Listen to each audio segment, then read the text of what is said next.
Hello dear students, I welcome all of you to your beautiful channel Connect to Physics.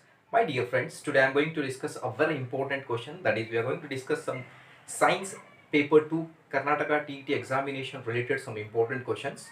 Okay, so अगर आप मेरे channel पे नए हैं या ऑलरेडी आप मेरे चैनल के वीडियोस अगर वॉच कर रहे हैं तो शेयर और सब्सक्राइब जरूर करना. Okay, let's move on with the first question. Select the group of poor conductor of heat. तो यहाँ पे आपको पूछा गया है पुअर कंडक्टर ऑफ हीट के ग्रुप को सिलेक्शन कीजिए. 4 ऑप्शन दिए गए होंगे आप लोगों को, तो आपको फर्स्ट पता रहना चाहिए पुअर कंडक्टर किसको बोलते हैं. पुअर कंडक्टर ऑफ हीट बोल के बोल रहा, तो द सब्सटेंस जो हीट को इजीली नहीं कंडक्ट करेंगे. Okay, the substance will not conduct heat easily, those substance are called as poor conductor.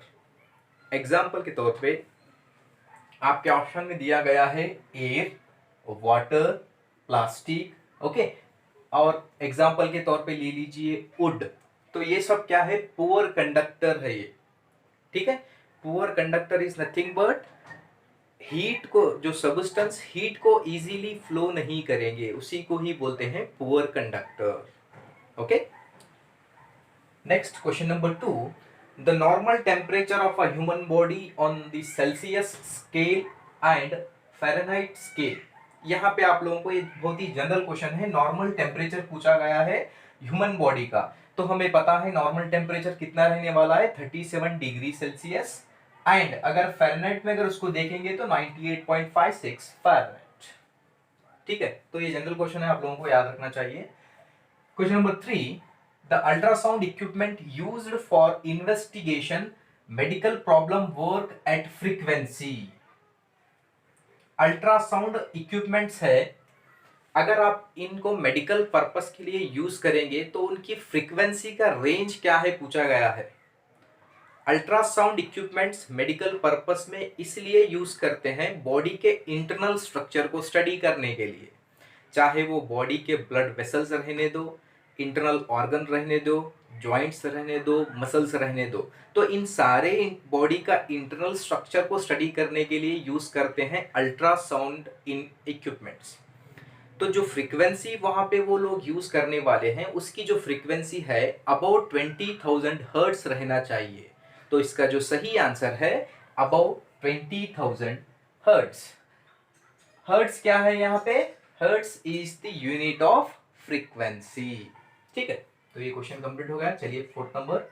East is used for the production of, पता है ये यूज करते हैं production of the alcohol.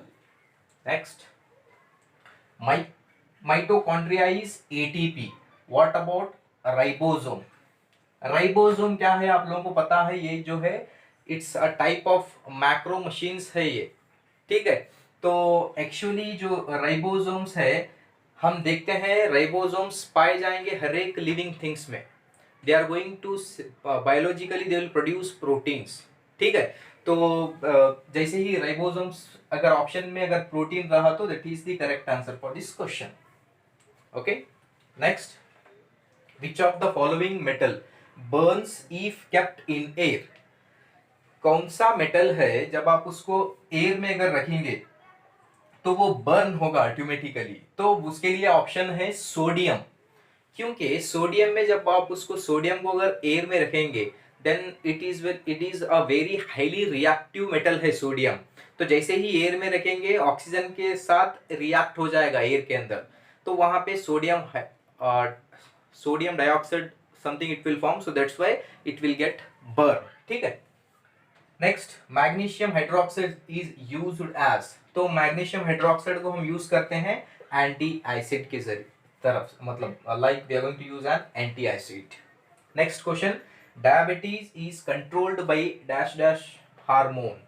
Diabetes को किस चीज से कंट्रोल किया जाता है, यानी कि जो शुगर के पेशेंट्स रहते हैं, देखे गए हैं, हम जानते हैं शुगर के patients means they will take insulin to control the diabetes.